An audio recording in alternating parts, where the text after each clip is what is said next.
So good morning guys, so let's make some breakfast and make coffee. Ito na nga't nilabas ko na yung mga gamit na kakailanganin ko, yung coffee maker ko. At syempre lalagyan na natin ng tubig para makapag-start na yung coffee.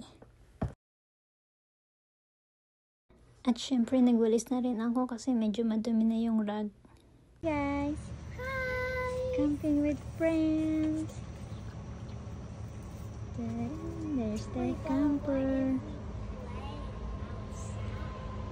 So after nga ng mga bata mag-hello sa camera, ayan, nag-umpisa na akong gumawa ng mixture ng pancake kasi yung anak ko gusto niya ng pancakes.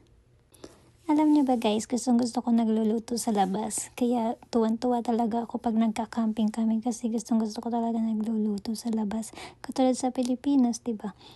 Sa kahoy ka lang nagluluto. Ito naman electric, pero syempre iba naman yun. Pero feel ko pa rin na parang nasa Pinas ako pag nagluluto ako sa labas.